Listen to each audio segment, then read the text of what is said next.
Pois bem, meus amigos, vamos agora para a segunda parte do bloco calorimetria. Inicialmente, faremos um estudo do calor sensível. O calor sensível é a quantidade de calor que provoca mudança de temperatura nos corpos, seja para mais ou para menos. Observe, nós temos aqui um objeto qualquer que está recebendo calor sensível. Se esse objeto está recebendo calor, é fato que a sua temperatura vai aumentar, ou seja, o ΔT é maior que zero. Se isso acontece, dizemos que a quantidade de calor sensível é positiva, o que indica que o corpo ganhou calor. Mas se tivermos uma situação como essa, onde o objeto está liberando calor, note, se o objeto está liberando calor sensível, sua temperatura irá diminuir, ou seja, a variação de temperatura ΔT é negativa, o que significa dizer que a quantidade de calor sensível é negativa, ou seja, o corpo está liberando, perdendo calor. Vamos agora fazer um estudo das grandezas que influenciam na quantidade de calor sensível. São três. A massa. Note que quanto maior a massa de um objeto, mais calor temos que fornecer a ele para mudar a sua temperatura. Portanto, a quantidade de calor sensível é diretamente proporcional à massa. Um segundo fator é o tipo de substância que está recebendo o calor. O tipo de substância influencia na variação de temperatura sofrida por ela. Por exemplo, se você resolver tomar um banho de mar num dia de verão ao meio-dia, você irá perceber que a temperatura da areia não é a mesma temperatura da água. Por qual razão? Já que os dois estão recebendo a mesma quantidade de calor proveniente do Sol. Bom, é que a areia tem uma resistência em mudar a temperatura diferente da água. Note que a água do mar ela passa o dia inteiro para aquecer, e se você já teve a experiência de tomar um banho de mar à noite, pode verificar que a água do mar à noite está quentinha. Ou seja, a água ela tem uma resistência maior em mudar a temperatura em relação à areia. E essa resistência, essa propriedade da substância, nós chamamos de calor específico. Quanto maior o calor específico, maior a resistência do corpo em mudar a temperatura, ou seja, precisaríamos fornecer a ele mais calor. Por isso que a quantidade de calor sensível é diretamente proporcional ao valor do calor específico das substâncias. E um terceiro fator é a própria variação de temperatura. Quanto mais calor fornecemos a um objeto, maior será a sua variação de temperatura. Note que a quantidade de calor sensível é diretamente proporcional à massa, ao calor específico e à variação de temperatura. Costumamos dizer que grandezas diretamente proporcionais estão situadas em um mesmo nível. É por isso que, para calcular a quantidade de calor sensível, basta multiplicarmos a massa pelo calor específico da substância e a variação de temperatura sofrida por ela. É o famoso Q-macete.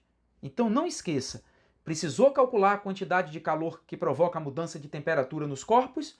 É o Q-macete, é a quantidade de calor sensível. Vamos agora estudar o padrão de unidades. Unidade usual e unidade do SI. A unidade usual do calor, como vimos no primeiro bloco, é a caloria. Unidade usual para massa é a grama. A unidade mais utilizada de temperatura por nós aqui no Brasil é o grau Celsius. Portanto, se pegarmos o grama multiplicado pelo grau Celsius, que está no segundo membro da equação, e jogarmos para o primeiro membro dividindo, teremos a unidade do calor específico, que é a caloria por grama grau Celsius. Note que a unidade do SI para as grandezas aqui citadas são quantidade de calor expressa em joule, massa expressa em quilograma, temperatura expressa em Kelvin, e o calor específico, seguindo o mesmo procedimento da unidade usual, é o joule por quilograma Kelvin. Faremos aqui agora duas observações através de duas notas. Primeira nota. O calor específico sensível, Czinho, representa a resistência da substância em mudar a temperatura. Foi aquilo que eu falei agora há pouco. Quanto maior o calor específico de uma substância, maior a resistência dela em mudar a sua temperatura. Acompanhe os valores da tabela. Dá para a gente perceber claramente que a água é uma substância que apresenta um elevado calor específico em relação às outras que você pode verificar aí. É por isso que a água também é chamada de reguladora térmica. Por exemplo, uma bolsa térmica normalmente se utiliza água. Por que a água? Porque ela demora mais para aquecer e demora mais para resfriar. Um detalhe importante em relação a essa tabela. Note que o calor específico não depende só da substância, depende também do estado físico que ela se encontra. O calor específico da água no estado líquido é 1 caloria por grama grau Celsius, mas note que o calor específico da água no estado sólido é 0,5 calorias por grama grau Celsius. Então anote aí, o calor específico de uma substância depende do estado físico em que a mesma se encontra. Uma segunda nota, o conceito de capacidade térmica, Cesão. O conceito de capacidade térmica é muito próximo do conceito de calor específico. Também representa uma resistência na mudança da temperatura, só que existe uma pequena diferença entre calor sensível e capacidade térmica. Observe, o calor específico sensível é a resistência de uma substância em mudar a temperatura. A capacidade térmica é a resistência de um corpo em mudar a temperatura. Ora, será que existe alguma diferença mesmo entre corpo e substância? Vamos analisar essa diferença no exemplo que nós vamos citar daqui a pouco. Por enquanto, vamos definir a capacidade térmica. Ela é calculada a partir da relação entre a quantidade de calor sensível e a variação de temperatura promovida pelo corpo. A unidade que nós utilizamos para a capacidade térmica, a unidade usual, é a caloria por grau Celsius. E a unidade do SI é o Joule por Kelvin. Note que a capacidade térmica pode ser representada a partir de outra expressão. Se abrirmos essa equação, quantidade de calor sensível é o Q macete, como vimos agora há pouco, podemos agora simplificar a variação de temperatura do numerador com a variação de temperatura do denominador, encontrando uma nova expressão para a capacidade térmica.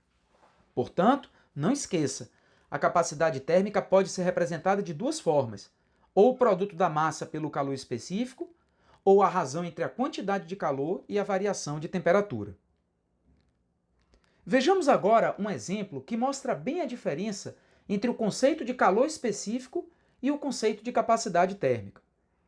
Imagine que tenhamos aqui um copo com água com 100 gramas. A água ela apresenta um calor específico de 1 caloria por grama grau Celsius. Não precisa a gente decorar esse valor. Note que se eu precisar descobrir qual a capacidade térmica desse copo com água, eu vou precisar utilizar a equação mc. A massa de água, 100 gramas, o calor específico da água igual a 1 caloria por grama grau Celsius. Portanto, para esta situação, a capacidade térmica da água é de 100 calorias por grau Celsius. Mas observe agora que nós temos um copo com 200 gramas de água. Observe que a substância é a mesma, e o calor específico da água continua sendo 1 caloria por grama grau Celsius, porque o calor específico depende da substância. Se a substância é a mesma, não importa a quantidade, o calor específico será o mesmo. Vamos agora calcular a capacidade térmica para 200 gramas de água. Utilizando a mesma expressão, teremos que a capacidade térmica para 200 gramas de água é igual a 200 calorias por grau Celsius. Note, a partir dessas duas situações, que o calor específico é o mesmo, mas a capacidade térmica para 100 gramas de água não é a mesma capacidade térmica para 200 gramas de água. Ou seja, a capacidade térmica depende da massa, e o calor específico só depende da substância. Vamos agora estudar o calor latente. É a quantidade de calor que provoca mudança de fase nos corpos, mudança de estado físico. Olha só esse exemplo que nós tomamos aqui como base a água. Temos aqui um bloco de gelo de 1 grama a 0 graus Celsius. Vamos fornecer calor para esse bloco de gelo. Observe o que vai acontecer com ele. Ele muda o estado físico, ele derrete. Mas observe que a temperatura durante o processo de mudança de fase continua a mesma. Portanto, não podemos dizer que esse calor é sensível, porque o calor sensível provoca mudança de temperatura nos corpos. Esse calor que o bloquinho de gelo está recebendo está provocando uma mudança de fase. Portanto, é um calor latente. Vamos trabalhar com números, não precisa você gravar. Suponha que para derretermos 1 grama de gelo a 0 graus Celsius, precisamos fornecer 80 calorias. Vamos agora fazer uma experiência com 1 grama de água a 100 graus Celsius. Observe, 0 graus Celsius, 100 graus Celsius. São duas temperaturas de mudança de fase. Se fornecermos calor à água a 100 graus, O que vai acontecer é que durante todo o processo de vaporização, a temperatura da água permanecerá 100 graus. No entanto, note que ao receber calor, houve uma mudança de fase. Portanto, temos aí também mais um exemplo de calor latente. Eu vou fazer uma pergunta a você. Será que a quantidade de calor que nós fornecemos para 1 grama de gelo a 0 graus Celsius para ele derreter completamente, 80 calorias, será a mesma quantidade de calor que precisamos fornecer a 1 grama de água a 100 graus para vaporizar completamente? Note, estamos falando da mesma substância e da mesma massa. Mas, por incrível que pareça, para vaporizarmos a água, vamos precisar fornecer mais calor. Portanto, para estudarmos o calor latente, dizemos que esta quantidade de calor depende de dois fatores.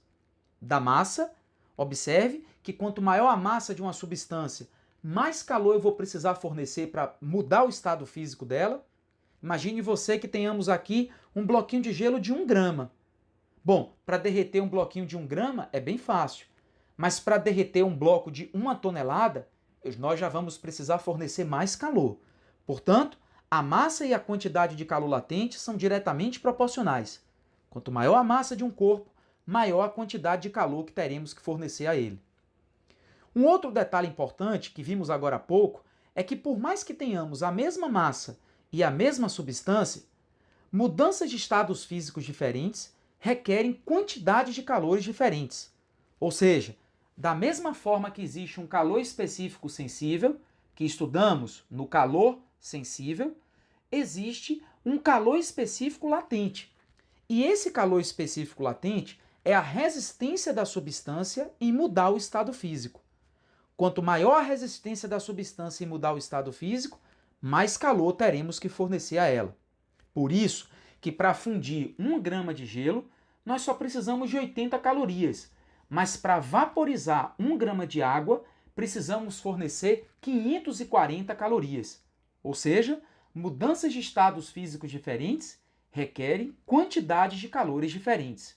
E isto é representado pelo calor específico latente. É por isso que, se precisarmos calcular a quantidade de calor latente, vamos utilizar esta expressão, o QMOL. A quantidade de calor latente é igual a massa vezes o calor específico latente, que será fornecido pela questão. Então, não esqueça, se você precisar calcular a quantidade de calor sensível, use o QMacete. Se você precisar calcular a quantidade de calor latente, use o QMOL. Vamos agora discutir os padrões de unidade.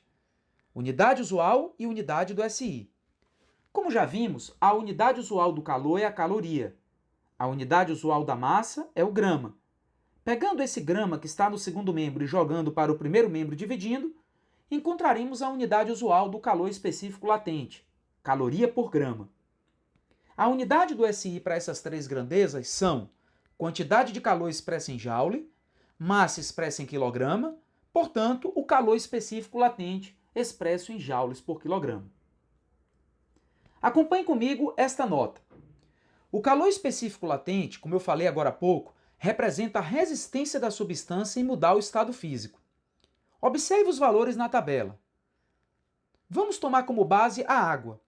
Observe que para fundirmos o gelo, precisamos fornecer uma quantidade de calor diferente para vaporizar a água. Por isso que é importante que você saiba que mudanças de estados físicos diferentes para uma mesma substância requerem quantidades de calores diferentes.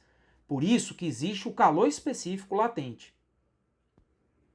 Acompanhe comigo agora a curva de aquecimento desta substância. Temos aqui um gráfico onde o eixo vertical traz a temperatura, θ, e o eixo horizontal traz a quantidade de calor recebida por ele, Q. Note que temos aqui 5 etapas. Etapas onde a temperatura é constante e etapas onde ocorre a mudança de temperatura. Vamos fazer uma revisão de todos os calores envolvidos na aula de hoje. Observe pelo gráfico que a quantidade de calor Q1 está provocando uma mudança de temperatura no corpo. Portanto, este é um calor sensível. A quantidade de calor Q2, note que a temperatura do corpo permanece a mesma, mas alguma coisa está mudando. Se o corpo está recebendo calor e a temperatura é a mesma, então esse calor está provocando uma mudança de fase. É um calor latente. Note que o calor Q3 é um calor que provoca a mudança de temperatura, portanto, calor sensível. O calor Q4 mantém a temperatura, portanto, está ocorrendo uma mudança de fase, calor latente. E o calor Q5, pelo gráfico, ocorre uma mudança de temperatura, é o calor sensível. Vamos agora para um exercício de fixação. Esse exercício envolve todos os conceitos aqui estudados. Acompanhe comigo. Sabendo que o calor latente de fusão do gelo vale 80 calorias por grama, o calor específico do gelo igual a 0,5 calorias por grama grau Celsius, e o calor específico da água igual a 1 caloria por grama grau Celsius, se fornecemos calor a uma taxa constante de 50 calorias por segundo ao interior de um recipiente contendo inicialmente 200 gramas de gelo puro a menos 10 graus Celsius, depois de quanto tempo teremos água a 40 graus Celsius? Observe que a questão quer saber quanto tempo o gelo, que está a menos 10 graus, se transforma em água a 40 graus. Bom, primeiramente vamos pensar, são muitas informações, mas a questão pede para calcularmos o tempo. Qual é a grandeza física oferecida pela questão que trabalha com unidade de tempo? É esta aqui, ó, caloria por segundo. Caloria é unidade do calor, segundo é unidade de tempo. O que significa quantidade de calor dividido por tempo? Nossa primeira aula de calorimetria. Isso é o fluxo térmico. O fluxo térmico, como nós já vimos, é a quantidade de calor dividida pelo tempo. Note que nós já temos o valor do fluxo, mas para descobrirmos o valor do tempo, precisamos saber qual a quantidade de calor que o bloquinho de gelo a menos 10 graus Celsius precisa receber para se transformar em água a 40 graus. Ora, para o gelo sair de menos 10 graus Celsius e chegar em água a 40 graus Celsius, não podemos utilizar uma única equação para descobrir essa quantidade de calor. Teremos que fazer por etapas. Ora, Fino, por que não podemos utilizar uma única equação? Porque eu pergunto a você, o gelo saindo de menos 10 graus Celsius para água a 40 graus Celsius, qual é o calor que você vai utilizar?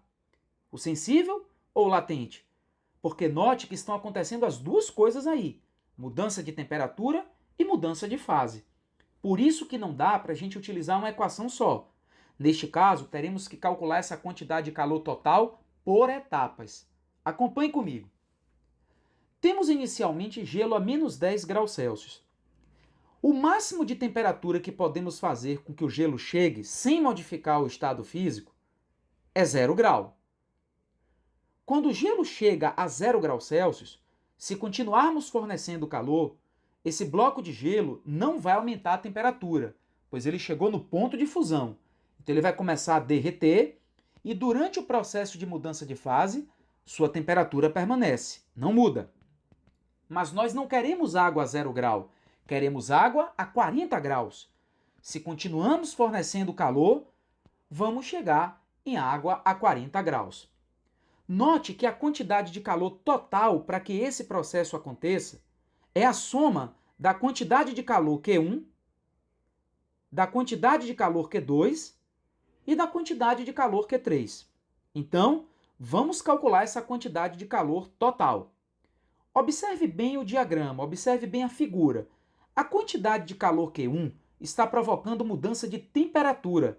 Portanto, usaremos o calor sensível, o Q-macete. A quantidade de calor Q2 está provocando uma mudança de fase. Portanto, utilizaremos o calor latente, o Q-mole. E a quantidade de calor Q3 está provocando uma mudança de temperatura. Utilizaremos o calor sensível, o Q-macete.